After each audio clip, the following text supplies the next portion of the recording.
أعوذ بالله من الشيطان الرجيم بسم الله الرحمن الرحيم رب اشرح لي صدري ويسر لي أمري واحلل عقدة من لساني يفقهوا قولي رب زدني علما اللهم فقهنا في الدين آمين. اللهم صل على محمد وعلى آل محمد كما صليت على إبراهيم وعلى آل إبراهيم إنك حميد مجيد. آج ہمارا جو ٹاپک ہے محرم الحرام کی اہمیت، فضیلت، حقیقت، یوم عاشورہ اور یوم عاشورہ کی اہمیت، واقعہ کربلا اور اس محرم الحرام کے مہینے کے حساب سے جو اللہ تعالیٰ نے فرمایا اور نبی پاک صلی اللہ علیہ وسلم نے احادیث مبارکہ میں اس کی اہمیت بتائی، تو ان تمام باتوں کا نچوڑ جو ہے، جو کہ ہم پہلے مفصل طریقے سے ان تمام موضوعات پہ ہم مفصل گفتگو کر چکے ہیں، اللہ کے حکم سے لیکچر کر چکے ہیں، لیکن میں اس کا ایک نچوڑ سیدھا باتوں کو دوبارہ عرض کرتی ہوں کہ دیکھیے، محرم کے جو لغوی معنی ہیں نا، ممنوع، مقدس یعنی حرام کیا گیا، یعنی کیا، عظمت والا اور لائق احترام، اور یہ ان 4 مہینوں میں سے ایک ہے کہ جن کے بارے میں اللہ سبحانہ و تعالیٰ نے فرمایا کہ بے شک مہینوں کی تعداد، یہ سورہ توبہ کی آیت نمبر 36 کا ترجمہ بتا رہی ہوں، کہ بے شک مہینوں کی تعداد اللہ کے نزدیک جس دن سے آسمانوں اور زمینوں کو پیدا کیا گیا، اللہ کی کتاب میں 12 مہینے ہیں، ان میں سے 4 حرمت والے ہیں۔ یہ 4 مہینے کون سے ہیں؟ ذی القعدہ، ذی الحج، محرم اور رجب۔ یہ جو اسلام سے قبل بھی یہی حرمت والے مہینے تھے۔ اہل مکہ پہلے 3 مہینوں میں حج اور چوتھے مہینے میں یعنی رجب میں عمرہ کرتے تھے، اس لیے ان مہینوں میں جنگ جدل سب کچھ بند کر دیا جاتا تھا، اور یہ 4 مہینے امن کی ضمانت تھی، ٹھیک ہے۔ محرم جو ہے وہ سال نو، جو محرم ہجری کیلنڈر کا جو مہینہ ہے وہ پہلا مہینہ ہے جس سے اسلامی سال کا آغاز ہوتا ہے۔ سن 17 ہجری میں حضرت ابو موسیٰ اشعری کی توجہ دلانے پر حضرت عمر رضی اللہ تعالی عنہ نے صحابہ کرام سے مشورہ کیا، اور حضرت علی رضی اللہ تعالیٰ عنہ کے مشورے سے رسول اللہ صلی اللہ علیہ وسلم کے واقعہ ہجرت کو اسلامی سن کی ابتدا قرار دیا، اور چونکہ مدینہ منورہ کی طرف ہجرت کا آغاز ماہ ذی الحج کے آخر میں ہوا تھا، اس کے بعد جو چاند نکلا وہ محرم کا تھا، اس لیے حضرت عثمان رضی اللہ تعالیٰ عنہ کے مشورے سے محرم کو اسلامی سال کا پہلا مہینہ قرار دیا گیا۔ دیکھیں، وقت جو ہے وہ اللہ کی بیش بہا نعمت ہے جو اپنے مخصوص انداز میں اور مقررہ رفتار کے ساتھ گزرتا چلا جا رہا ہے۔ ہر آنے والے سال میں جو ہے گزشتہ سال کو ماضی بنا دیتا ہے۔ سال تو اللہ کے حکم کے مطابق آتے رہتے ہیں، گزرتے رہتے ہیں، مگر اس وقت کو انسان نے کس طرح اور کن حالات میں گزارا، یہ بات باقی رہ جائے گی۔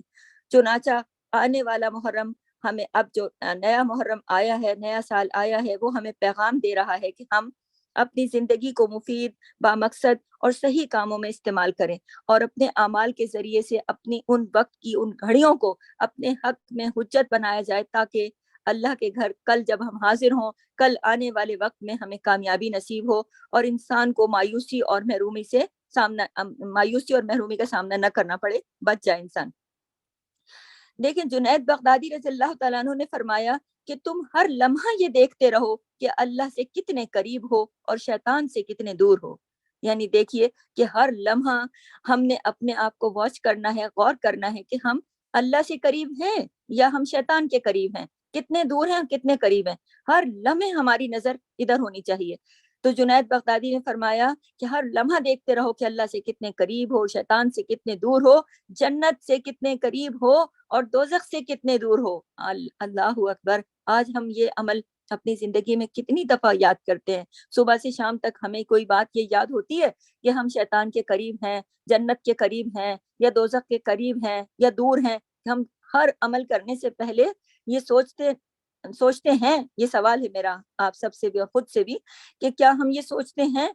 اگر نہیں سوچتے تو اب ہم نے اس محرم میں یہ ارادہ بنانا ہے کہ آئندہ نیو سال، اسلامی سال جو کہ اب شروع ہوا ہے، دیکھیں اسلامی نئے سال کا جو آغاز ہے ایک نئے عزم کے ساتھ اور نئے جذبے سے کیا جائے، تو اس کے لیے ہمیں ذہنی طور پر مکمل طور پر تیاری کرنی ہوگی۔ سب سے پہلے تیاری میں کیا کرنا ہوگا؟ اللہ تعالیٰ کے ساتھ اپنے تعلق کو مضبوط کرنا ہوگا۔ کیسے؟ اللہ تعالیٰ کے ایک ساتھ عبادت اللہ تعالیٰ کے ساتھ جب ہم تعلق کو مضبوط کرتے ہیں تو ہمیں عبادات کا شوق اور رغبت کرنے کی کوشش کرنی چاہیے کہ ہمیں عبادت میں ہمارا دل لگے، ہمارا شوق جو ہو وہ عبادت بنے، اور رغبت کے ساتھ ہم عبادت کریں، اور والدین کی خدمت کریں، رشتہ داروں کے حقوق ادا کریں، اور باقی تمام حقوق جو ہم پر لاگو ہیں ان میں ہم بہتری لائیں، اپنے اہل خانہ کو، گھر والوں کو، بچوں کی تربیت کو، ہر چیز کو بہترین توجہ دیں، جو جو کام اللہ نے ہمارے سپرد کیا ہم اس کو بہترین توجہ سے کریں۔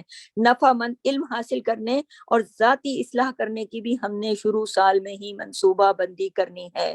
یہ دیکھیں یہ کتنا ضروری ہے کہ نفع مند علم حاصل کرنے کے لیے ہم پہلے جیسے سال شروع ہوا تو ہم نے اپنی ایک اسٹریٹجی بنا لی کہ ہم نے اب نئے سال میں کس طریقے سے اپنے لیے منصوبہ بندی کرنی ہے۔ اب معاشرے کے پسماندہ طبقات کے ساتھ فلاح و بہبود کے کام کرنے، معاشرے کے پسماندہ جو لوگ ہیں ان میں سب سے پہلے اپنے قریب، اپنے گھر، پھر اپنے رشتہ دار، پھر اپنے محلے دار، اپنے خاندان کے لوگ، اور پھر اپنے معاشرے کے لوگوں کو دیکھنا ہے کہ کون لوگ ہیں جو پسے ہوئے ہیں، کون لوگ ہیں جو یتیم ہیں، غریب ہیں، مسکین ہیں، ان کا حق ادا نہیں ہو رہا۔ یہ ساری چیزیں اس معاشرے سے ریلیٹڈ ہیں، یا بات ہمارے گھر سے شروع ہوتی ہے۔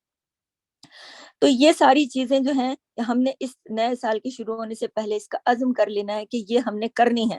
اللہ تعالیٰ کے ساتھ اگر ہم عبادات میں ہماری رغبت نہیں ہے، ہم اس طریقے سے نہیں کرتے عبادات، تو ہم نے آج سے یہ تہیہ کرنا ہے کہ نیا سال شروع ہو چکا ہے، جو زندگی پہلے گزری سو گزری، اب جو ہو گیا سو ہو گیا، وقت کا دھارا بہتا چلا گیا، ہمارے ہاتھ سے وقت نکل گیا، لیکن اب ہمیں اگلی زندگی جو ہے اپنے رب کی رضا کے مطابق جینا ہے، کیونکہ ہر وہ پل غفلت میں جو گزرا وہ ضائع ہو گیا، وہ ضائع ہو گیا، لیکن ہر وہ پل جو اللہ کے ذکر میں گزرا، اللہ کی محبت میں گزرا، اللہ کے شوق میں گزرا، اللہ کے محبت میں، ذکر میں، شکر میں، عبادت میں، تلاوت میں، اور اچھی محفلوں میں، اور اللہ تعالیٰ کے رضا کے کام کرنے میں، وہ تو کیش ہو گیا، وہی کما لیا ہم نے، وہی ہمارے نامہ اعمال میں جمع ہو گیا، وہ ہمارا وہ خزانہ ہے جو اس دنیا میں جمع ہے، جو ہمیں ملے گا، اور جو ہم نے اس دنیا میں ضائع کر دیا وہ وقت بیکار کی باتوں میں، وہ ہمارا قیمتی ترین خزانہ ضائع ہو گیا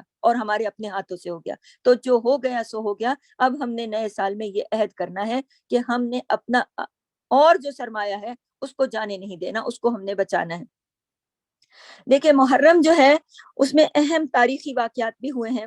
ماہ محرم کو بعض تاریخی واقعات کے پیش نظر ایک خاص اہمیت حاصل ہے، جیسے کہ میں نے پہلے اس کی کافی تفصیل بتائی ہے کہ فرعون جو ہے وہ غرق ہوا، اور حضرت موسیٰ ان کی قوم کو فرعون کی غلامی سے نجات دلانے میں کامیاب ہو گئے۔ تو دیکھیے کہ فرعون جیسا ظالم بادشاہ، جس نے بنی اسرائیل کو کتنی شدت سے اپنا غلام بنا رکھا تھا، ان کی مسجدیں مسمار کر دی، تالے ڈال دیے، ان کا دین چھینا، ان کی کتاب سب کچھ چھینا، حتیٰ کہ انہیں سب اپنا ان کے بیٹوں کو ذبح کیا، ان کی بیٹیوں کو زندہ رکھا، اور ان کو غلاموں کی زندگی سے بھی زیادہ بدتر کر دیا ان کے ساتھ۔ اور پھر اللہ تعالیٰ نے موسیٰ علیہ السلام کے ذریعے سے کس طرح ایک فرد واحد کو اللہ تعالیٰ نے اس کے لیے کیا بنا کے بھیجا، کہ کس طرح موسیٰ اس قوم کو وہاں سے اتنے ظالم اور اتنے طاقتور بادشاہ سے مطلب مقابلہ کر کے، اور کس طرح اللہ کی مدد بار بار آتی رہی، اور کیسے وہ دریا کے کنارے آ کے جمع ہوئے، سمندر کے کنارے، کہ موسیٰ اپنی قوم کو لے کر جب نکلتے ہیں اور اس کے ظلموں سے تنگ آ کر، اور سمجھاتے سمجھاتے تنگ آ جاتے ہیں، آخر لے کر نکلتے ہیں، وہ یوم عاشورہ کا دن تھا، اور جس طریقے سے اللہ تعالیٰ سے دعا کی کہ اے اللہ اب پیچھے دشمن اور آگے سمندر ہے، میں کیا کروں؟ اللہ نے کہا اپنا آسا سمندر پہ دے مارو۔ جیسے ہی موسیٰ نے اپنا آسا، ہاتھ میں ایک لکڑی تھی، چھڑی تھی، ایک ڈنڈا تھا، اس کو آسا کہا، قرآن نے کہا، موسیٰ نے جیسے ہی سمندر کی لہروں پہ دے مارا، سمندر کا پانی پھٹ گیا، 12 راستے بنے، سمندر کا پانی پہاڑوں کی طرح کھڑا ہو گیا دونوں طرف۔ آپ سوچئے اور آپ اس بات پر غور کیجئے کہ کیا زبردست کرشمہ قدرت تھا، اللہ تعالیٰ نے کیا زبردست واقعہ یہ اس دن ہوا ہے۔ اور یہ پھر موسیٰ کی قوم جو تھی، سمندر کا پانی رک گیا، کسی کے کپڑے تک گیلے نہ ہوئے، اور سمندر پار کر کے لوگ اپنے حفاظت سے اپنے نبی کے ساتھ پار چلے گئے۔ جیسے ہی فرعون اپنی ساری قوم کے ساتھ اس سمندر میں آتا ہے، اور ان راستوں پر اپنی فوج جو کہ پیچھے گھوڑوں پر سوار ہے اور پوری طاقت کے ساتھ اور اوزار سے اور ہتھیار سے لیس ہے، وہ جیسے ہی اپنی فوج کو سمندر کے انہی راستوں پہ ڈالتا ہے، اللہ سمندر کو حکم دیتا ہے پانی کو مل جا، اللہ تعالیٰ کے حکم سے پانی مل جاتا ہے اور ٹھاٹھے مارتا ہے اور موجے مارتا ہے اور سارے کا سارا لشکر غرق ہو جاتا ہے، جبکہ موسیٰ اور اس کے ساتھی پیدل چلتے ہوئے بھاگتے ہوئے سمندر کے دوسرے کنارے پہ پہنچ جاتے ہیں۔ اور اللہ قرآن میں فرماتا ہے تم نے تو وہ منظر آنکھوں سے دیکھا نا، میں نے تمہیں دکھایا نا کہ کس طرح اس پورے واقعے میں کیا ہے کہ اللہ تعالیٰ پر بھروسہ اور اللہ پر توکل سمندروں کو بھی راستہ دینے پہ مجبور کر دیتا ہے، کیونکہ سمندر اللہ کی مخلوق ہے۔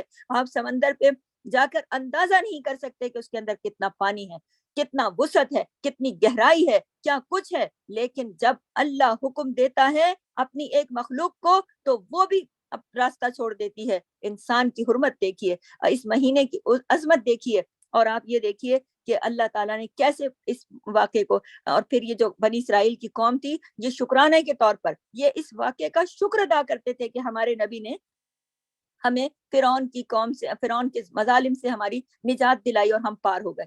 آپ یہ دیکھیے، تو انہوں نے اس دن روزہ رکھا اور پھر یہ روزہ فرض ہوا اور یہ روزہ وہ رکھتے رہے، اور جب ہمارے نبی صلی اللہ علیہ وسلم اس دنیا میں آئے انہوں نے دیکھا کہ مشرکین مکہ بھی روزہ رکھتے تھے۔ آپ یہ دیکھیے، میں یہ بات پہلے بھی عرض کر چکی ہوں کہ مشرکین مکہ، مشرک کون ہے؟ جو اللہ کو مانتا نہیں، جو اپنے گھروں میں بت رکھ کے بیٹھے ہیں، وہ بھی روزے کا احترام کرتے تھے، وہ بھی اس دن اور اس مہینے کا احترام کرتے تھے، اپنا جنگ جدل لڑائی جھگڑا فساد سب بند کر دیتے تھے اور اس دن کا احترام کرتے تھے۔ عورتیں سجتی سورتی تھیں لیکن روزے سے ہوتی تھیں۔ تو آج مسلمان روزے کا احترام کرتا ہے کیا؟ اگر نہیں کرتا تو ہمارے لیے یہ لمحہ فکریہ ہے کہ ہمیں اپنا رمضان جو کہ ہم پر فرض کیا گیا، ان پر تو وہ ایک روزہ جو انہوں نے شکرانے کے طور پہ رکھا تھا کہ موسیٰ کامیاب ہو گئے اور ہمیں اللہ نے ہماری کیسی مدد کی، وہ تو ہم شکرانے کے کتنے روزے رکھتے ہیں پورے سال۔ چلیں فرض کے روزے تو ہمارے اوپر جو اللہ تعالیٰ نے فرض کیے رمضان میں، اس کے علاوہ بھی ہمیں کوئی شکرانے کا روزہ کبھی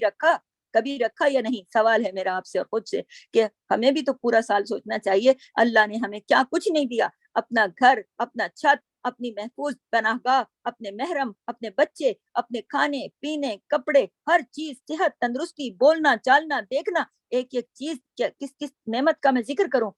اللہ تعالیٰ نے کتنی نعمتیں دی ہیں، کبھی ہم نے بھی سوچا کہ ہمیں اللہ نے یہ آزادی دے رکھی ہے؟ کوئی حکمران ہم پر تو چڑھائی کر کے نہیں آ رہا نا، قرآن مت پڑھنا، کوئی کوئی حکمران ایسا تو نہیں ہے نا جس نے ہماری مسجدوں پہ تالے ڈال دیے ہیں، کوئی ہمارے گھروں سے قرآن اٹھا کے تو نہیں لے گیا، کوئی ہمیں درس تدریس سے روکتا تو نہیں ہے نا۔ یہ سہولتیں چھین لی تھی فرعون نے، خدا نہ خواستہ وہ تو ان کے نومولود نیو بورن بیبیز کو اٹھا کے بچوں کو لے جاتا تھا اور وہیں گلے کاٹ کے پھینک کے ماؤں کی گود ابھی اللہ نے ہری کی ہوتی تھی اور وہ خون آلود کر کے چلے جاتے تھے۔ کتنا بڑا ظلم تھا۔ آج ماشاء اللہ لا قوت الا باللہ، اللہ ہمارے بچوں کو سلامت رکھے، اللہ ہماری ماؤں کی گودیں ہری رکھے، اللہ ہمارے سہاگ سلامت رکھے۔ ہم نے کبھی شکرانے کا روزہ رکھا؟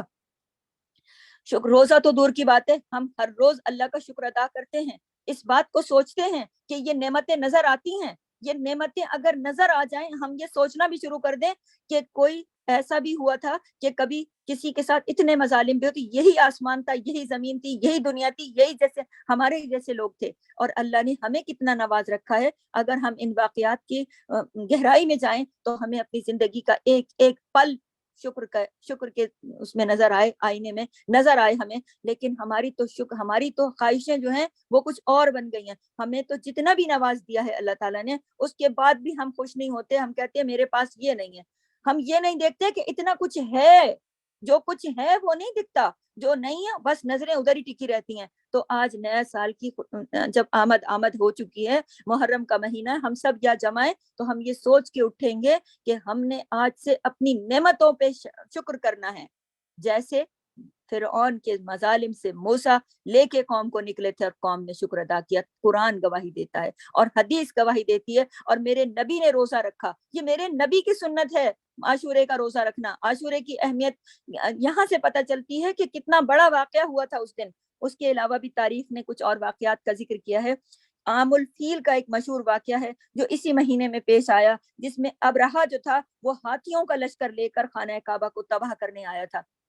آپ یہ دیکھیے کہ ابرہہ نے ایک خانہ کعبہ بنایا اپنے علاقے میں، اپنے ملک میں، اور کہا کہ ساری دنیا یہاں پر آئے گی طواف کرنے، وہاں نہیں جائے گی، بیت اللہ میں نہیں جائے گی۔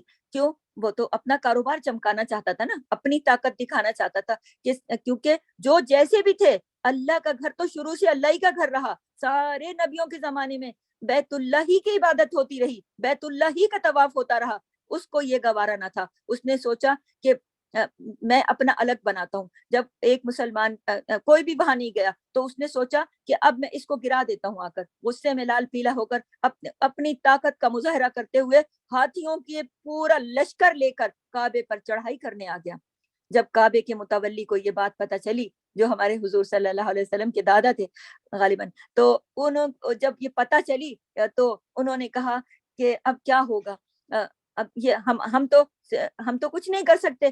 ہاتھی تو عرب میں پایا ہی نہیں جاتا نا، عرب تو اونٹوں والا ملک تھا۔ انہوں نے کہا جب لشکر قریب پہنچ گیا، خبریں آنے لگی، قاصدوں نے آ کے بتایا کہ ابرہہ اتنا بڑا لشکر لے کر آ گیا ہے، وہ تو ملیا میٹ کر دے گا، وہ تو ہمارے گھروں کو بھی ڈھا دے گا۔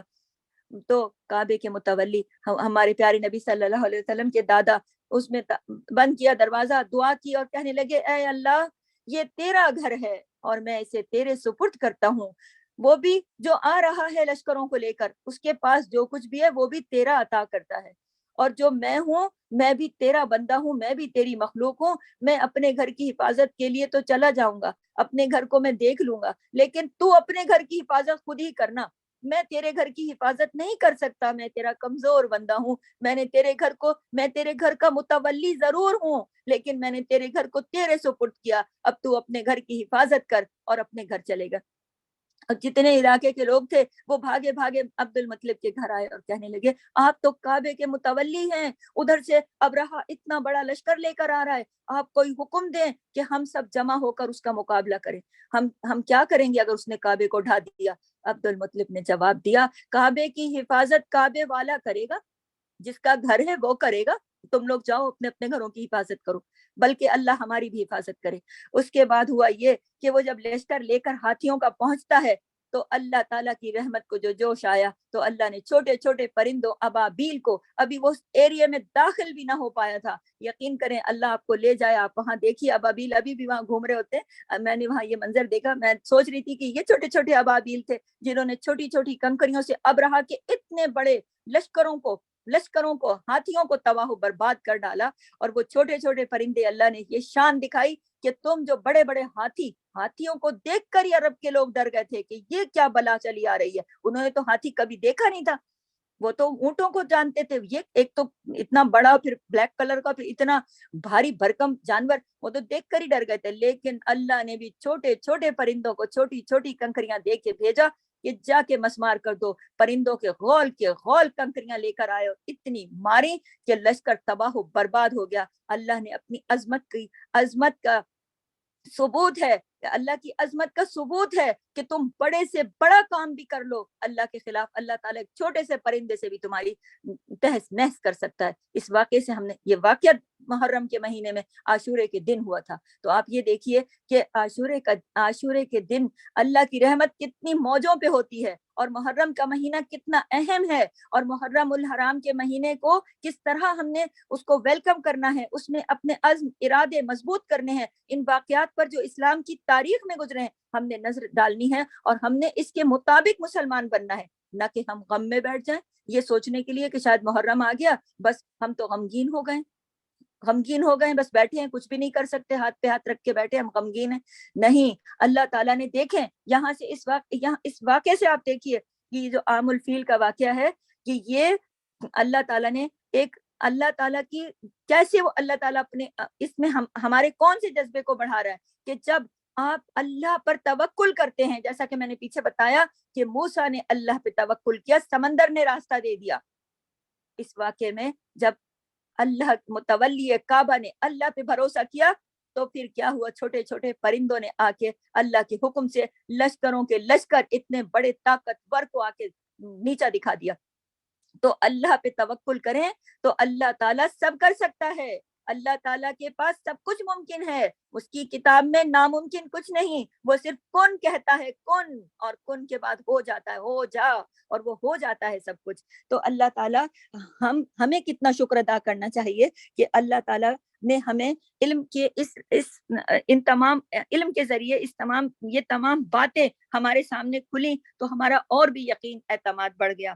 تو دیکھیے کہ حضرت عمر رضی اللہ تعالیٰ عنہ کے پر جو حملہ ہوا تھا، حملے کے قاتلانہ حملے کے بعد زخموں کی تاب نہ لاتے ہوئے ہمارے جو حضرت عمر رضی اللہ تعالیٰ عنہ شہید ہوئے تھے، یہ یکم محرم سن 23 ہجری کو شہید ہوئے تھے حضرت عمر رضی اللہ تعالیٰ عنہ۔ یہ بھی اس مہینے کا یکم محرم کا واقعہ ہے۔ اب یہ مسلمانوں کو یہ بات پتہ ہے کہ ہمارے کتنے بڑے خلیفہ اس محرم کے مہینے میں پہلی یکم کو شہید کر دیے گئے تھے۔ اپنے مطلب ان کو زخم تو پہلے لگے تھے، ان زخموں کی قاتلانہ حملہ ان کے اوپر ہوا تھا تو زخموں کی تاب نہیں لائی تھی، ان زخموں سے خون رس رہا تھا، اور پھر وہ انتقال جو ان کا ہوا، ان کو اللہ کو پیارے ہوئے، وہ یکم محرم کا دن تھا۔ حضرت حسین رضی اللہ تعالیٰ عنہ اپنے خاندان کے بہت سارے افراد کے ہمراہ 10 محرم الحرام سن 61 ہجری کو میدان کربلا میں تشریف لائے تھے اور پھر وہاں شہید ہوئے۔ تو یہ واقعہ تو سب کو پتہ ہے، لیکن اس واقعے کے پیچھے جو حقیقت ہے وہ میں نے پہلے بہت مفصل بیان کی ہے، کہ اس واقعے کی حقیقت کو بھی بیان کر دوں کہ حضرت امام حسین رضی اللہ تعالی عنہ جو خلافت کی گرتی ہوئی دیوار کو بچانے کے لیے آئے تھے، حضرت امام حسین رضی اللہ تعالی عنہ کو صرف یہ تھا کہ خلافت جو ہے وہ باپ کے بعد ڈائریکٹ بیٹے کو نہیں ملنی چاہیے، بلکہ اسلام کے طریقے سے ملنی چاہیے۔ اسلامی طریقہ یہ ہے کہ جو اہل ہوگا وہ خلیفہ ہوگا، جو خلافت کے اہل ہوگا، جو اسلام کی اس طریقے سے حفاظت کرے گا، دین اسلام کی تمام جو حکم احکام ہیں خود بھی ان کو فالو کرے گا، اور اس میں ہر طرح سے یہ تمام صلاحیتیں موجود ہوں گی، وہ شخص خلیفہ بنے گا۔ رول ماڈل ہوتا ہے خلیفہ پوری امت کو لے کے چلتا ہے، اس کی بیک پہ ہوتی ہے امت، اس کے ایک اشارے پہ ہوتی ہے امت۔ تو حضرت امام حسین یہ چاہتے تھے کہ خلیفہ وہ ہونا چاہیے جو اہل ہو، یہ طریقہ نہیں ہونا چاہیے کہ باپ چلا گیا تو بیٹا بن جائے، پھر اس کا بیٹا بن جائے، پھر اس کا بیٹا بن جائے۔ تو خلافت کسی ایک گھر کی طرف مرکز نہ بن جائے، کسی ایک گھر کی ملکیت نہ بن جائے، کسی ایک خاندان کی حکومت نہ بن جائے۔ خلافت رہے جو کہ اسلام کا طرز ہے، طریقہ ہے، اسی کے مطابق ہونے چاہیے۔ جیسا نبی کریم صلی اللہ علیہ وسلم نے اپنے بعد، بلکہ اپنی زندگی میں جب وہ فجر کی نماز پڑھانے کی طاقت نہیں رکھ رہے تھے تو انہوں نے حضرت ابوبکر صدیق رضی اللہ تعالیٰ عنہ کو نماز کی امامت کے لیے کھڑا کیا۔ اس کے دوسرے لفظوں میں پتہ چلتا ہے کہ انہوں نے اپنی زندگی میں امامت کے لیے ان کو چن لیا تھا۔ پھر حضرت عمر فاروق بنے، پھر حضرت امام ہمارے عثمان غنی رضی اللہ تعالیٰ بنے، پھر حضرت علی رضی اللہ تعالیٰ عنہ بنے۔ پھر اس کے بعد حالانکہ یہ سب لوگ اقتدار کے اس میں نہیں تھے، ان کو کوئی چاہت نہیں تھی، لیکن اسلام کی اس وقت اسلام کو ان کی ضرورت تھی۔ یہ ایک اللہ تعالیٰ کے نبی کے ساتھ ان کی مجالس ہوئی تھی، ان کی تربیت ہوئی تھی، ان کو اللہ کے نبی نے سینچا تھا، تو ان کی ضرورت تھی امت کو، تو یہ خلیفہ بنے۔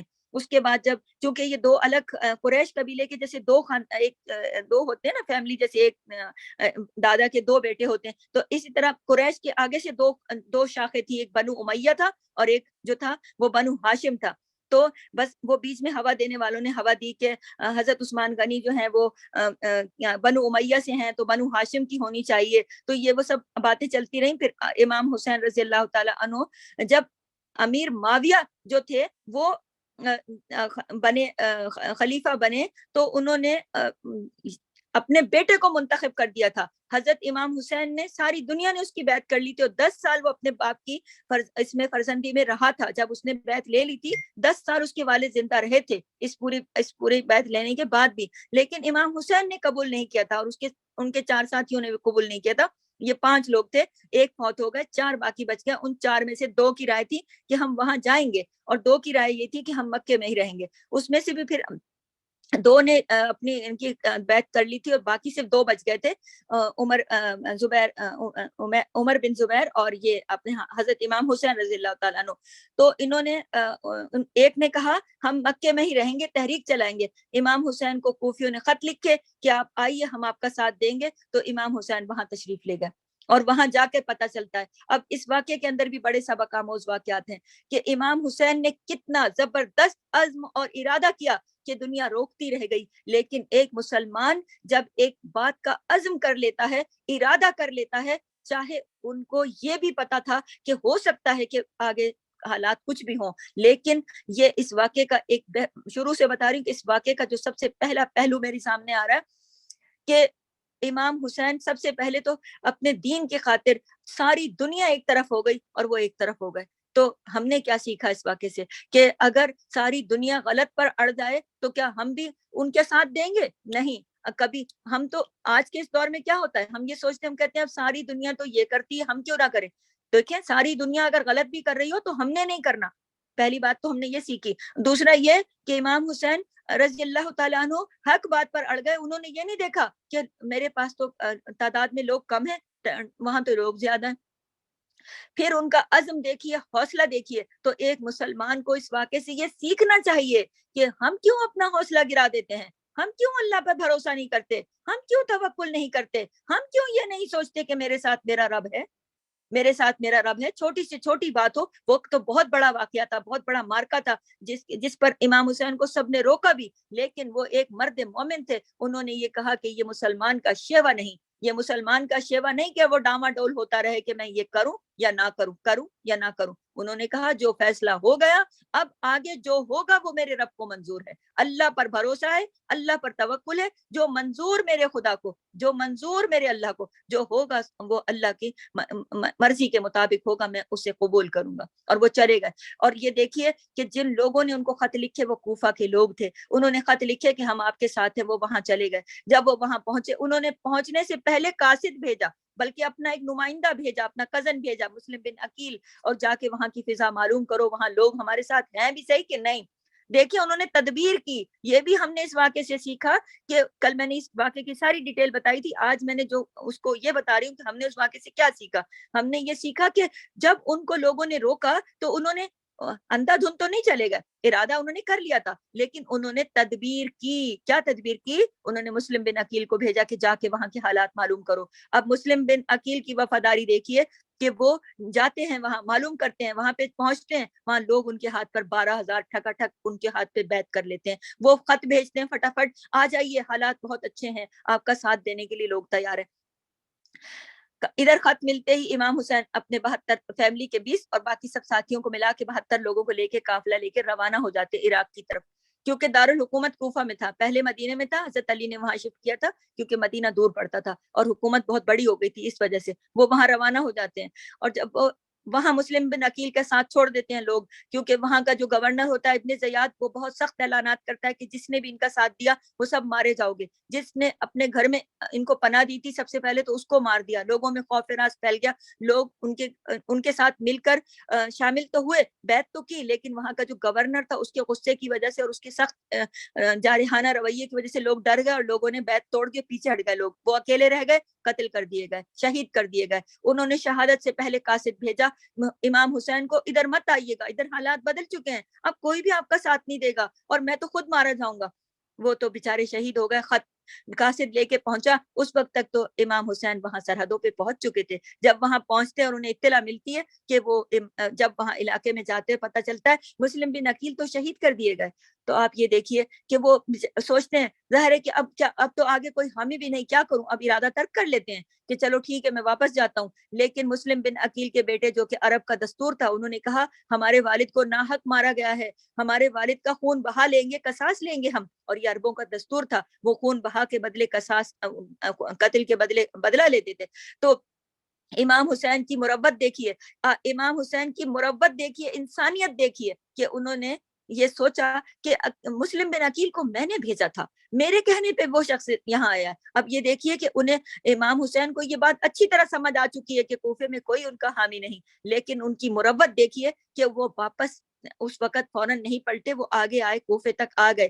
جب انہوں نے آ کے جب بیٹوں نے کہا کہ ہم تو اپنے والد کا قصاص لیں گے, ہم واپس نہیں جائیں گے, تو امام حسین آگے آ گئے, کوفے کے اندر آ گئے. لوگوں کو جب پتہ لگتا ہے تو سارے آپ کو پتہ نہیں مجمع جمع ہوتا ہے, مجمع جمع ہوا تو کوفے میں آ کے امام حسین نے خطاب کیا ہے, کوفیو تم لوگوں نے خط لکھے تھے, تم لوگوں نے یہ رہے خط, ڈھیروں ڈھیر صندوق بھرے ہوئے, اونٹوں پہ لدے ہوئے, بھائی 12-14 ہزار بندہ تو فوراً وہاں پر ہاتھ بیعت کرنے آتا ہے نا، تو ہزاروں خط ہوں گے، کتنا سامان ہوگا خطوں کا. انہوں نے لوگوں کے خط بتانا شروع کیے کہ یہ ایک لمبی لسٹ ہے کہ فلاں ابن فلاں تم لوگوں نے خط لکھے تھے، اور پھر میرا نمائندہ یہاں آیا مسلم بن عقیل، وہ بھی شہید ہو گیا. اب اگر تم لوگوں نے آج میرا ساتھ نہ دیا تو خلافت نکل جائے گی، مناسب ہاتھوں میں نہ رہے گی خلافت، اور اسلام کا وہ جو چلا آ رہا ہے روب دبدبا بھرم وہ نہ رہے گا، بلکہ یہ کیسر و کسرا کی روایت پڑ جائے گی. جو نان مسلم تھے، جو عیسائیوں کا جو طریقہ تھا کہ وہ ایک بنتا تھا اور پھر اس کا بیٹا بادشاہ بن جاتا تھا، تو یہ وہ طریقہ ہو جائے گا، نبی کی سنت ختم ہو جائے گی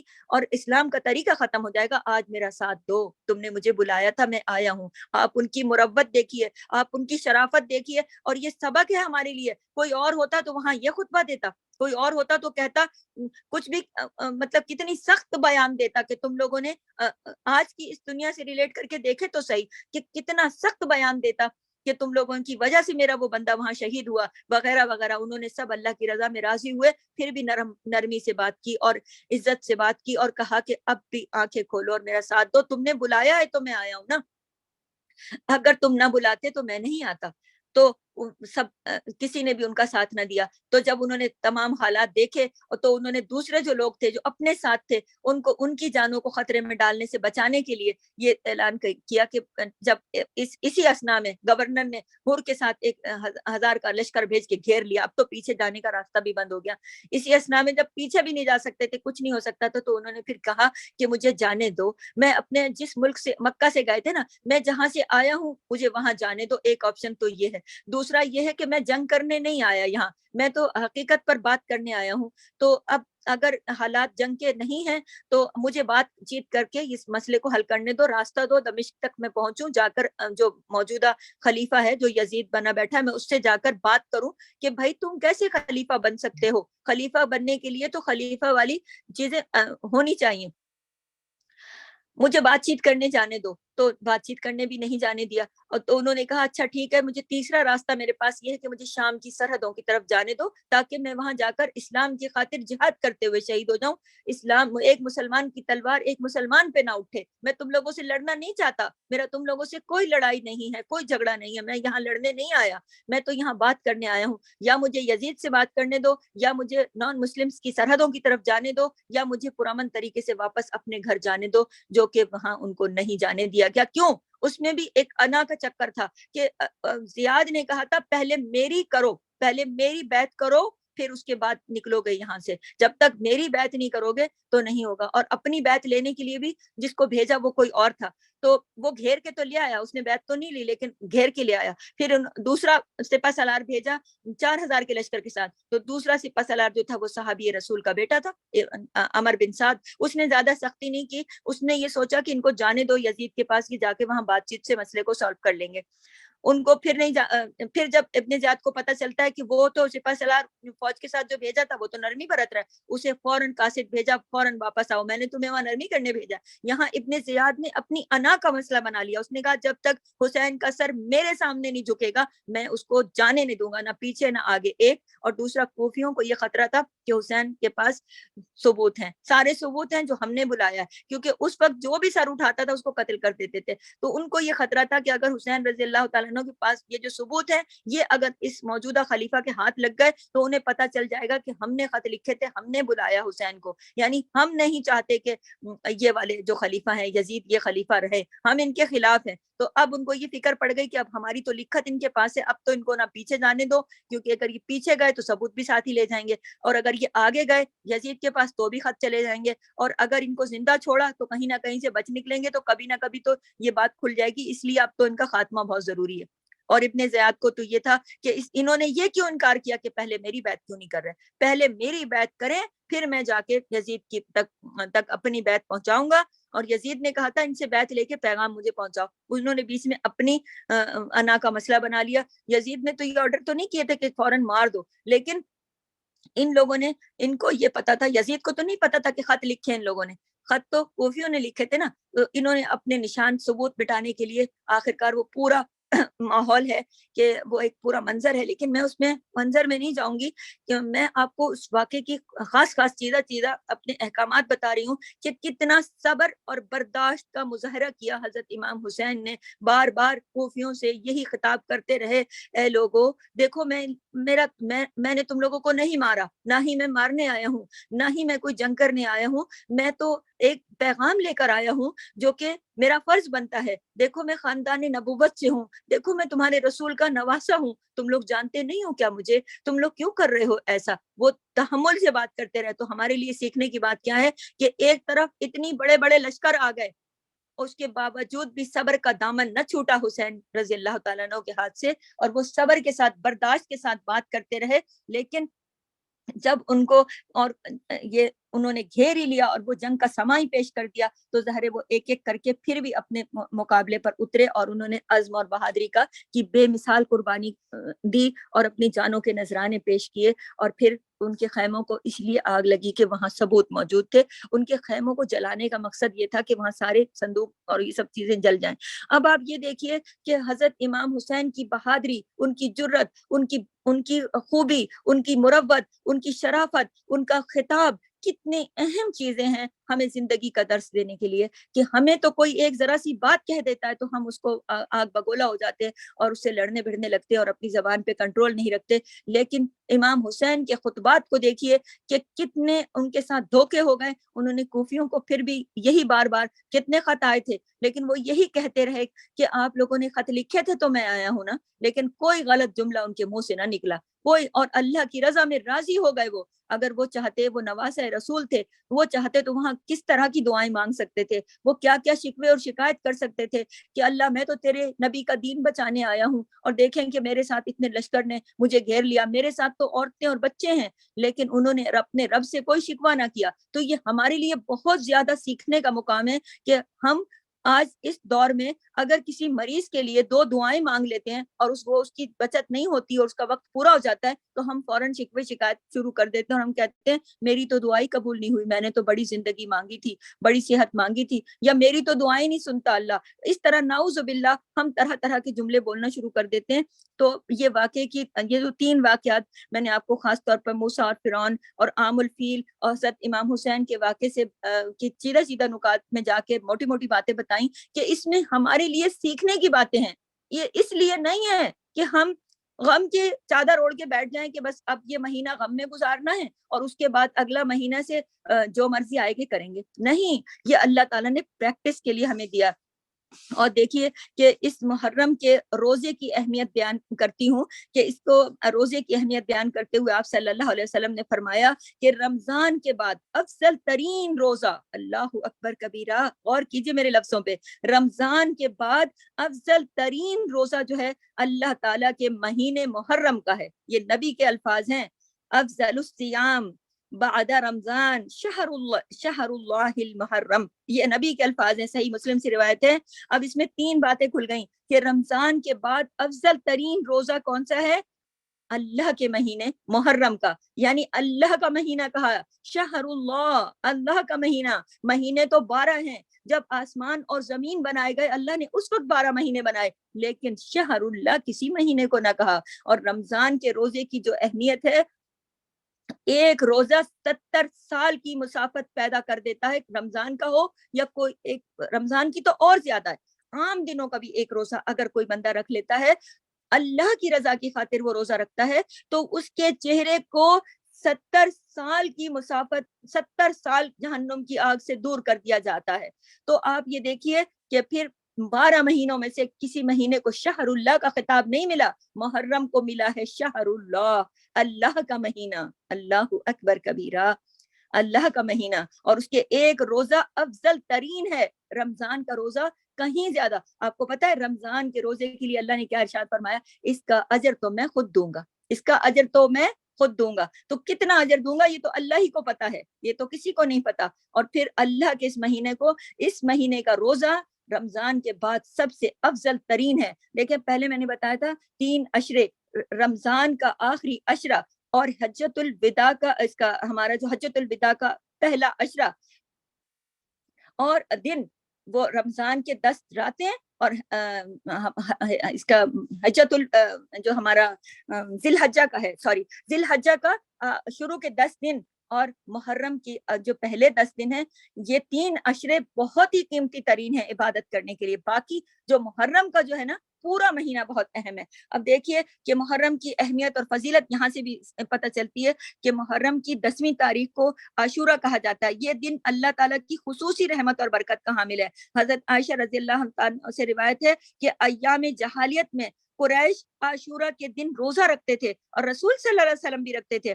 پھر جب ہجرت مدینہ ہو گئی اور ہجرت مدینہ کے بعد آپ صلی اللہ علیہ وسلم نے پھر بھی یہ روزہ رکھا، صحابہ کرام کو بھی رکھنے کا حکم دیا. البتہ جب ماہ رمضان کے روزے فرض ہو گئے تو آپ صلی اللہ علیہ وسلم نے فرمایا جو چاہے اب اس کا روزہ رکھے اور جو چاہے چھوڑ دے. یہ صحیح مسلم سے روایت ہے. تو حضرت ابو قتادہ کہتے ہیں کہ رسول صلی اللہ علیہ وسلم نے فرمایا کہ میں سمجھتا ہوں کہ اللہ تعالیٰ عاشورہ کے دن کے روزے کے بدلے گزشتہ 1 سال کے گناہ معاف کر دے گا. اللہ اکبر. اور ابو قتادہ رضی اللہ تعالیٰ عنہ سے روایت ہے کہ عاشورہ کے دن کے روزے کے بارے میں پوچھا گیا تو آپ صلی اللہ علیہ وسلم نے فرمایا یہ پچھلے 1 سال کے گناہوں کا کفارہ ہے. اللہ اکبر. آپ یہ دیکھیے کہ پچھلا 1 سال تو ہاتھ سے نکل گیا نا، کتنے گناہ ہو گئے، اب ہم لوٹ کر لا نہیں سکتے. اللہ نے کیا خوبصورت پیغام دیا اپنے نبی کی زبان سے کہ جس نے یہ عاشورے کے دن کا روزہ رکھا اس کے پچھلے سارے گناہ معاف ہو گئے. تو حضرت عبداللہ بن عباس رضی اللہ تعالیٰ عنہ سے روایت ہے کہ جب نبی صلی اللہ علیہ وسلم مدینہ تشریف لائے تو یہود کو یوم عاشورہ کا روزہ رکھتے دیکھا تو پوچھا تم اس دن تم لوگ کیوں روزہ رکھتے ہو؟ پہلے مشرکین کو دیکھا تھا رکھتے تھے ہمارے نبی بھی، یہاں واضح کر دوں، یہاں آئے تو یہود بھی رکھتے تھے، مشرکین مکہ بھی رکھتے تھے، نبی کریم رکھتے تھے، صحابہ رکھتے تھے، سب رکھتے تھے. لیکن جب ہجرت ہو گئی اور جب مدینہ تشریف لائے یہاں آئے دیکھا تو یہاں مدینے کے اندر یہودی آباد تھے اور وہ بھی اس دن روزہ رکھتے تھے. ان سے پوچھا آپ لوگ کیوں رکھتے ہو؟ انہوں نے یہ جواب دیا یہ عظمت والا دن ہے. یہودیوں نے جواب دیا یہ عظمت والا دن ہے، اس دن اللہ تعالیٰ نے حضرت موسیٰ اور ان کی قوم کو نجات دی تھی اور فرعون کو غرق کیا تھا. تو ہم حضرت موسیٰ سے بطور شکر اس دن کا روزہ رکھتے ہیں، اس لیے ہم نے یہ روزہ رکھنا شروع کیا ہوا ہے. تو نبی کریم صلی اللہ علیہ وسلم نے فرمایا موسیٰ سے تمہاری نسبت ہم زیادہ قریب ہیں، کیونکہ اللہ کے نبی تھے نا وہ بھی، تو انہوں نے کہا موسیٰ سے تمہاری نسبت ہم زیادہ قریب ہیں. اس لیے نبی صلی اللہ علیہ وسلم نے خود بھی روزہ رکھا اور صحابہ کرام کو بھی روزہ رکھنے کا حکم دے دیا. اور پھر یہ کہا کہ روزے میں یہود کی مشابہت سے بچنے کے لیے نبی کریم نے فرمایا کہ آپ صلی اللہ علیہ وسلم نے 10 کے ساتھ 9 محرم کے روزے کو بھی ملانے کی خواہش کا اظہار فرمایا. کیوں؟ تاکہ یہودیوں سے مشابہت نہ ہو. اس بات کے اندر ایک بات اور چھپی ہوئی ہے کہ ایک روزہ جیسی عبادت کے اندر بھی نبی نہیں چاہتے تھے کہ ہماری مشابہت یہودیوں سے ہو جائے. تو آپ یہ دیکھیے کہ باقی زندگی کے تمام امور اور باقی جو طرز زندگی ہے کیا نبی پسند کریں گے کہ ہمارے جو طرز زندگی ہے وہ یہودیوں سے میچ کرے یا عیسائیوں سے میچ کرے؟ ہاں، یہ سوال ہے میرا آپ سے اور خود سے کہ کیا نبی برداشت کریں گے جنہوں نے روزے جیسی عظیم عبادت کو بھی نہیں قبول کیا کہ ہم اس عبادت کے اندر بھی ہم ان کے جیسی شباہت اختیار کریں؟ کیا شباہت تھی؟ وہ 10 محرم کا یوم عاشورہ کا روزہ رکھتے تھے تو نبی کریم نے فرمایا ایک اور ملا لینا چاہیے تاکہ ان کے جیسی مشابہت نہ ہو. تو اس واقعے کے اندر یہ پیغام چھپا ہوا ہے کہ ہم نے اپنی زندگیوں میں کسی بھی طور پر، کسی بھی جگہ پر، کسی بھی موقع پر یہودیوں اور عیسائیوں جیسی نہیں کرنی، اپنے آپ کو ان کے جیسا نہیں بنانا، ان کے جیسا مشابہت اختیار نہیں کرنی کسی بھی چیز میں، ان کے کھانے پینے، سونے جاگنے، برتنے، سب چیزوں میں ان کو اپنا رول ماڈل نہیں بنانا. کیوں؟ ایک حدیث میں اللہ تعالیٰ کے نبی نے کیا فرمایا، مفہوم بتا رہی ہوں کہ جو اس دنیا میں جس کو زیادہ چاہے گا نا قیامت میں اسی کے ساتھ اٹھایا جائے گا. جو اس دنیا میں سب سے زیادہ کسی کی چاہت میں مبتلا ہو جائے گا وہ پھر اور اس کے جیسا بنا رہے گا اور اس کے جیسے کام کرے گا اسی کے ساتھ اٹھایا جائے گا. تو پھر ہم نے پھر کیا کرنا ہے؟ ہمارے لیے اس میں کیا ہے سوچنے کی بات کہ ہم اپنے نبی کی سنت پر عمل کریں گے، ہم اپنے نبی کی فرامین پر عمل کریں گے. ہمارے نبی نے ہمیں اپنے رب سے جوڑا ہے، ان پر قرآن اترا ہے، ہم اس قرآن کو پڑھیں گے اور اپنی زندگی قرآن کے مطابق بنائیں گے تاکہ ہمیں روز قیامت اپنے نبی کا ساتھ ملے اور اپنے رب کے چہرے کا دیدار ملے اور اپنے نبی کے ہاتھوں جام کوثر ملے. یہ ہم دعائیں تو کرتے ہیں لیکن عمل کرنے کے لیے ہمیں عمل کے لیے بھی کوشش کرنی چاہیے. حضرت عبداللہ بن عباس سے روایت ہے کہ رسول صلی اللہ علیہ وسلم نے عاشورے کا روزہ رکھا اور لوگوں کو بھی رکھنے کا حکم دیا. تو لوگوں نے کہا اے اللہ کے رسول یہ تو وہ دن ہے کہ جس دن یہود اور نصارہ جو ہے وہ عزت کرتے ہیں. آپ صلی اللہ علیہ وسلم نے فرمایا جب اگلا سال آئے گا اگر اللہ نے چاہا تو ہم 9 تاریخ کا بھی روزہ رکھیں گے. یعنی پہلے نبی صلی اللہ علیہ وسلم صرف 10 کا ہی رکھ رہے تھے, لیکن جب ان کو علم میں آ گئی کہ یہ تو یہود یہاں پہ ایسا کر رہے ہیں تو اب انہوں نے ارادہ کر لیا کہ اب ہم اگلا 9 کا بھی رکھیں گے. تو لیکن اگلا جب ارادہ کیا تھا نا اس کے بعد نبی کریم اگلے سال فوت ہو گئے تھے. تو یہ ان کا عزم تھا, یہ ان کا ارادہ تھا. اگلا محرم آنے سے قبل ہی آپ کی وفات ہو گئی. چنانچہ 10 محرم کے ساتھ 9 محرم کا روزہ رکھنا بہت افضل ہے. کسی وجہ سے 9 محرم کا روزہ اگر نہ رکھا جا سکے تو پھر آپ ملانے کے لیے 10 کا رکھ رہی ہیں نا, 11 کا رکھ لیں, 12 کا رکھ لیں, کچھ ایک روزہ اور ملا لیں. ضروری نہیں ہے اگر آپ نے 9 کا رکھنے سے کسی وجہ سے, ہر طرح کے لوگ کے حالات ہوتے ہیں نا, تو آپ اگر یہ والا نہیں ملا سکے اگلا ملا دیں. اور یہ میں آپ کو بتا دوں یہ پورا مہینہ شہر اللہ کہا گیا. اس میں یوم عاشورہ کی اہمیت جو ہے سو ہے, جو میں نے واقعات بتائے کہ وہ اتنے اہم دن ہوئے ہیں اور کتنی ان میں کتنے سبق چھپے ہیں ہمارے لیے. لیکن پورا مہینہ شہر اللہ ہے, اللہ کا مہینہ ہے, اور اللہ کے مہینے میں ہر کام اللہ کی رضا کے مطابق کریں, اللہ کی پسند کے مطابق کریں, اللہ کو راضی کرنے کے لیے کریں. ہر وہ کام, ہر وہ عمل جب اللہ تعالیٰ آپ کو موقع اور توفیق اور زندگی کے یہ وقت ہمارے ہاتھ میں خزانے کے طور پر ہے تو ہم اس کو پورے کو اللہ کی رضا کے لیے کریں. کیوں اس مہینے میں, کیوں ہماری شروع سال میں ہی اللہ تعالیٰ ٹریننگ کرا رہا ہے. اللہ تعالیٰ ہمیں پہلے مہینے میں ہی پکا کر رہا ہے کہ آگے تم نے پورا سال کیسے جینا ہے. اور آپ کو پتا ہے ان 12 مہینوں میں 4 مہینے حرمت والے ہیں. یعنی 4 کے 3 سیٹ 12 بنے نا, 4 8 پھر 12, تو اس میں سے 4 مہینے یعنی 1/3 جو ہے وہ ہمیں اللہ تعالیٰ نے حرمت والے مہینے بتا دیے. کیوں؟ تاکہ ہم باقی جو مہینے ہیں ان کو, باقی جو ہے 8 مہینے, ان کو بھی ہم اسی طریقے سے جئیں. اور اس مہینے کی نیکی کا اجر بڑھا دیتے ہیں اللہ تعالیٰ, نیکی کا اجر بڑھا دیتے ہیں, اور گناہ کا بھی اجر بڑھ جاتا ہے. یہ بھی نیکی کا اجر بہت زیادہ جیسے رمضان میں بڑھ جاتا ہے, بڑی راتوں میں بڑھ جاتا ہے, اور ہمارے جو شروع ذی الحجہ کے 10 دن ہیں اس میں اللہ تعالیٰ نیکی کا اجر بڑھا دیتے ہیں. اسی طرح اس مہینے میں گناہ کا عذاب بڑھ جاتا ہے. اس مہینے میں اگر کوئی چھوٹا گناہ بھی کرے گا تو اس کا عذاب بڑھ جائے گا. کیوں؟ کیونکہ یہ حرمت والا مہینہ ہے, حرام کر دیا گیا اس میں, ظلم حرام کر دیا گیا اس میں. اور بدعت سے بچنا ہے, کوئی بھی بدعت نہیں کرنی, کیونکہ بدعت جو ہے وہ شرک کے زمرے تک چلی جاتی ہے. میں نے کہا تھا بدعت سے بچنے پہ پورا ایک لیکچر دیا تھا, دوبارہ واضح کر دوں کہ بدعت کیا ہے. بدعت وہ کام ہے جو نبی کریم صلی اللہ علیہ وسلم نے نہیں کیا, جس کا حکم نہ قرآن سے پتہ چلتا ہے, نہ حدیث سے پتہ چلتا ہے, نہ نبی کی زندگی سے پتہ چلتا ہے, نہ صحابہ نے ایسا کیا. ہر وہ کام چاہے بظاہر آپ کو ثواب کا نظر آ رہا ہوگا, آپ یہ سوچ رہی ہوں گی کہ بظاہر تو ثواب کا کام ہے نا, لیکن اگر ثواب کا کام اہم ہوتا تو پھر نبی کریم کرتے نا. تو ہم اپنی طرف سے جب ایجاد کر لیتے ہیں تو یہ تو ہم نبی کی مخالفت کر رہے ہیں نا. خدا نہ خواستہ ہمارے دل میں یہ ہے کہ کیا نبی بتانا بھول گئے, یا پھر اللہ تعالیٰ خدا نہ خواستہ بتانا بھول گئے جو ہم اپنی طرف سے ایجاد کر لیں. نہیں, دین کا تقاضا یہ ہے کہ جو کچھ میرے اللہ نے فرما دیا اور جو میرے نبی نے کر کے دکھا دیا بس اتنا ہی کرنا ہے. آگے سے اپنی 1.5 انچ کی مسجد الگ نہیں بنانی, کیونکہ وہ بدعت میں چلا جائے گا, اور بدعت کرنے والا جہنم کے آخری گڑھے میں ہوگا. تو اللہ تعالیٰ ہمیں اور آپ کو اس سے بچائے. دوسرا یہ کہ خاص طور پر اس مہینے میں اس کی حرمت کا خیال رکھنا ہے. اس سے یہ بھی معلوم ہو رہا ہے نا, میں نے بھی بتایا نا کہ جتنی بھی غیر مسلم اقوام ہیں ان کے ساتھ ہمیں چھوٹی سی مشابہت سے بچنا ہے, چاہے وہ عقیدہ ہو, عبادت ہو, ہمارے رسم و رواج ہوں. آپ دیکھیے ہمارے جو پاکستان میں شادیاں, رسم و رواج اور جتنی چیزیں ہوتی ہیں کیا وہ اسلام کے مطابق ہوتی ہیں؟ وہ تو ہم تو برے صغیر کے کلچر کو زیادہ کرتے ہیں نا, کیونکہ ہم پاک و ہند کا جو معاشرہ ہے وہ برے صغیر اکٹھا رہنے کی وجہ سے سارا ہندوؤں کا رنگ چڑھا ہوا ہے ہماری شادیوں کے اوپر, اور وہ اسلام میں تو صرف نکاح ہے.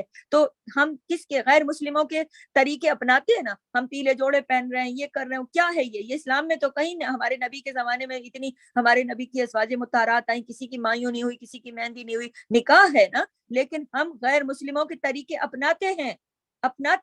تو ہم نے نہیں اپنانے غیر مسلموں کے طریقوں کو. یہ سوچنا ہے شروع سال میں ہی اللہ نے بتا دیا. ہمارے نبی نے کہا ان کے جیسا ان کی طریقے کا روزہ بھی مت رکھنا, مطلب انہوں نے 1 روزہ رکھا تو تم 2 رکھنا. تو پھر آپ ان سے الگ رکھنا چاہتے ہیں نا اپنی امت کو, کیونکہ اللہ کے نبی کی امت وہاں روزے محشر میں الگ سے کھڑی ہوگی نا.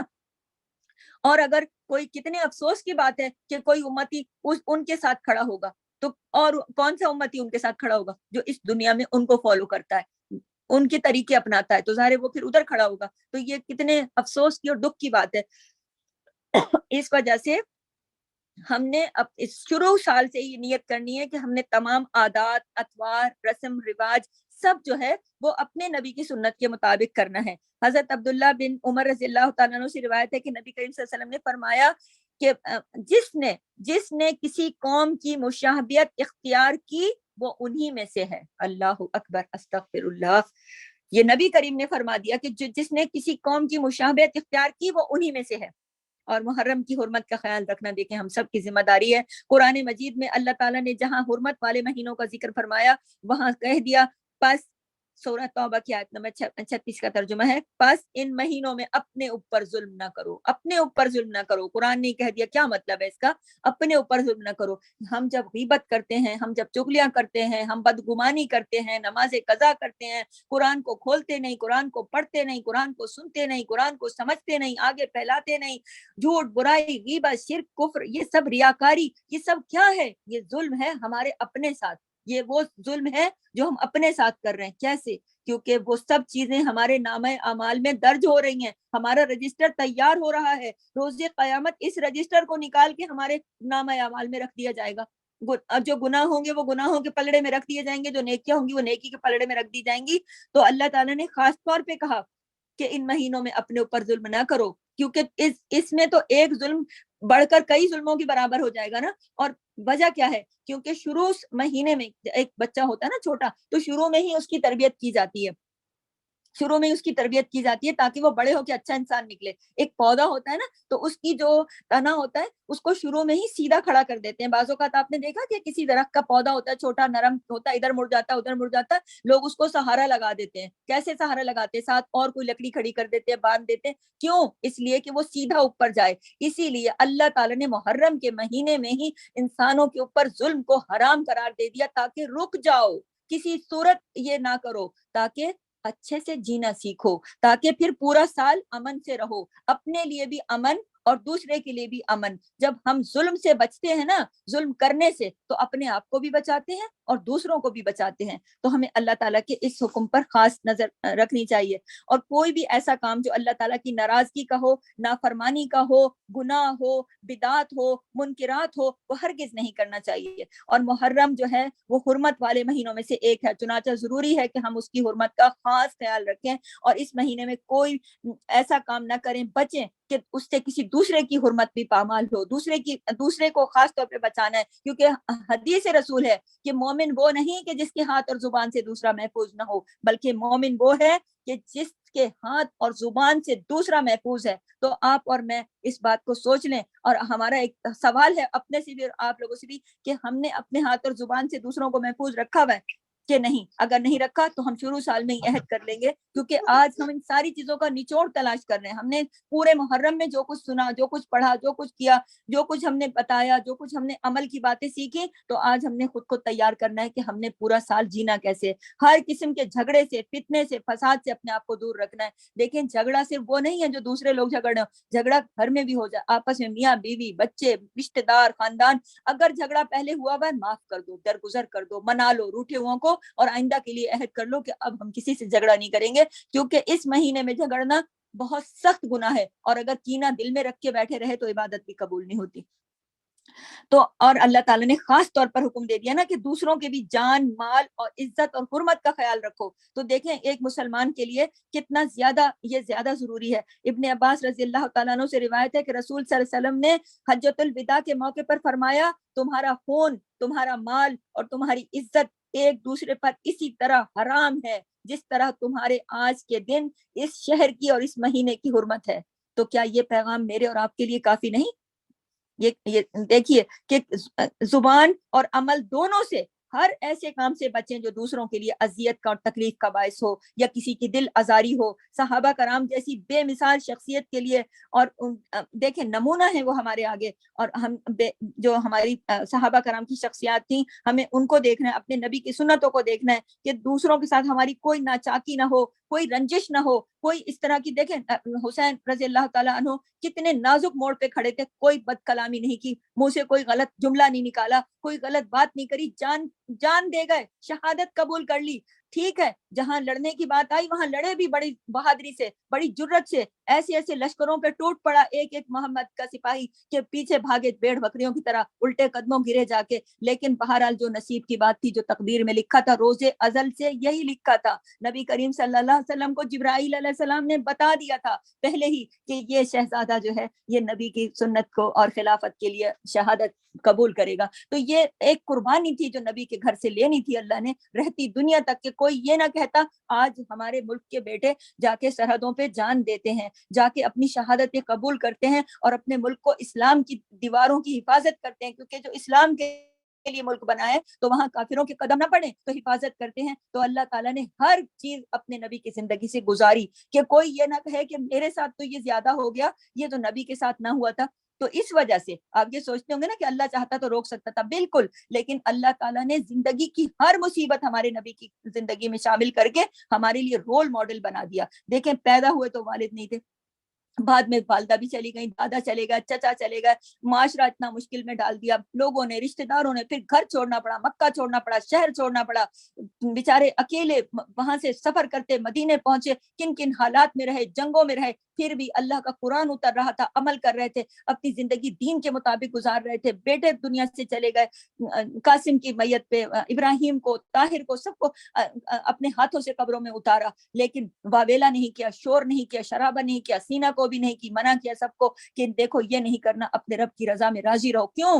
اور پھر آخر میں ان کی وفات کے ٹھیک 50 سال کے بعد یہ واقعہ پیش آیا. کیوں؟ کیونکہ اللہ تعالیٰ نے اس خاندان نبوت کو ایک مثال بنانا تھا رہتی دنیا تک. اس کے بعد پھر کوئی نبی نہیں آنا تھا، اس کے بعد پھر کوئی قرآن نہیں آنا، اس کے بعد پھر کوئی اہل بیت نہیں آنے. تو یہ ساری حقیقتیں ہمارے ساتھ ہمیں سبق دینے کے لیے سکھائی اللہ تعالیٰ نے کہ کوئی پہلو نہیں چھوڑا، اللہ تعالیٰ نے کوئی بات نہیں چھوڑی کہ جو ہم یہ کوئی دنیا کا غم بڑے سے بڑا اٹھا کے دیکھ لیں کہ کوئی شخص یہ کہے کہ میں سب سے زیادہ غمگین ہوں. میں کہتی ہوں نبی کی زندگی کے اندر سے وہ چیز نکالو گے تو وہ تو ضرور موجود ہوگی کہ ان کو لوگوں نے کس کس طرح سے ستایا، کس کس طرح سے رشتہ داروں نے ستایا، کس کس طرح سے محلے داروں نے ستایا، علاقے کے لوگوں نے، سگے چچاؤں نے، چچیوں نے، ہر کسی نے ستایا. کیا انہوں نے دین کا کام کرنا چھوڑ دیا؟ نہیں. کیا انہوں نے دین پر عمل کرنا چھوڑ دیا؟ نہیں. جادو تک ان کے اوپر ہوا، کیا انہوں نے دین کا کام کرنا چھوڑ دیا؟ سب کام کیے، اتنے دشمنوں میں رہ کے بھی کیوں؟ اللہ پہ بھروسہ کیا، اللہ پہ توکل کیا. جب ہجرت کر رہے تھے راستے میں دشمن پیچھے لگے ہوئے تھے، وہ نبی کریم کے پیچھے لگے ہوئے تھے، جب غار میں چھپتے ہیں اور حضرت ابوبکر صدیق ساتھ میں، اور غار کے منہ پر پہنچ جاتے ہیں لوگ اور ان کے قدموں کی چاپ سنائی دیتی ہے اور اوپر کھڑے ہوئے نظر آتے ہیں غار کے اندر، ابوبکر صدیق گھبرا جاتے ہیں، کہتے ہیں وہ لوگ پہنچ گئے، اب تو ہم پکڑے جائیں گے، اب کیا ہوگا؟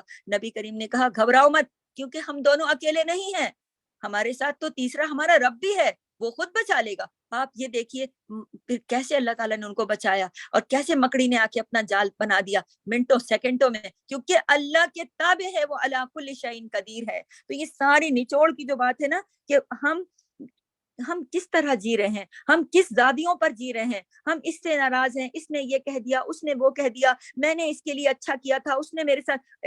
اس سے اچھا کسی نے کیا ہے کیا؟ جو ہمارے نبی نے کیا، جو ہمارے نبی کے خاندان نے کیا، اس سے اچھا کیا کسی نے؟ یا اس سے جو ان کے ساتھ آگے سے ان کو برائی ملی، اس سے زیادہ برائی کبھی کسی نے کسی کے ساتھ کی ہے؟ نہیں. تو کیا ہمارے نبی نے صبر نہیں کیا، شکر نہیں کیا، اللہ کی عبادت نہیں کی؟ سب کیا نا، صبر کیا، شکر کیا، اللہ کی عبادت کی. تو یہ سارے واقعات اور خاص طور پر محرم الحرام کی اہمیت، فضیلت جان کے اور تمام احادیث کی روشنی میں اس کی حقیقت کو جان کے اس میں بدعات سے بچنا ہے، روزہ رکھنا ہے. یہ ماہ محرم ہے، یہ اللہ شہر اللہ ہے، اللہ کا مہینہ ہے. یہ سب جان کے اگر ہم اپنے آپ کو تیار کر لیں کہ ہم نے اگلا سال کیسے جینا ہے، ایک بہترین مسلمان بن کر اپنے نبی کی سنت اور اللہ قرآن کے مطابق جینا ہے، تو یہ سب باتیں ہمیں اسی لیے بتائی جاتی ہیں، اور احادیث کا علم اسی لیے ہم حاصل کرتے ہیں، اور ہم اپنے اس ماہ محرم کو اپنا خاص مہینہ اللہ تعالیٰ نے یوں ہی بنایا کہ ہم اس میں ایک جس طرح بچہ پیدا ہوتا ہے نا تو اس کی زندگی کا پہلا دن ہوتا ہے. ہمارے لوگ کہتے ہیں نا اس کو گھٹی لگا دو،